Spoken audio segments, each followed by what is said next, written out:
ยินเสียงแคนดังร้อยแล่นมาจากแม่นชันไผ่นอพักอยู่หม่องนั้น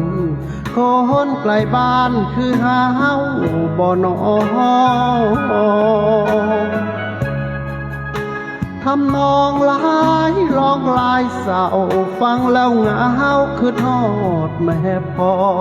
สะกิดใจให้คิดพอ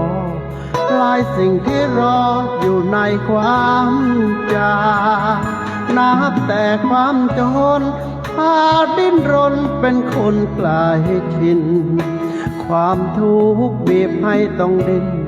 ยากงานบ่สาวแต่เศร้าหอดคามาไกลหลายปีติดต่ออยู่กทม.บ่ได้ฟังลำคืนนี้เหมือนแคนไทยถามว่าลืมทางเมื่อบ้านแล้วไป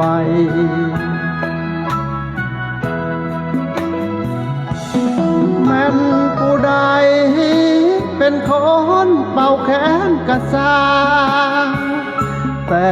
คนลอยฟังมันช่างมีแห่งใจลายคนอยู่แม่นชันยังเป่าแขนบ้านจำบ่ยานอายยืนยันว่าเจ้าของเป็นไผ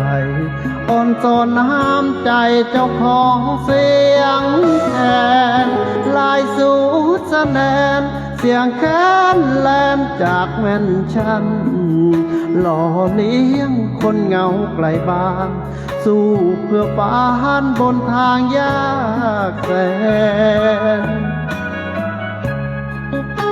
ให้แน่นเหนียวคือปั้นเข่าคนบ้านหาวฮักกันมันแก่นเป่าอีกแน่เด้อหมอแคนช่วยเป็นตัวแทนกล่อมใจไกลบ้าน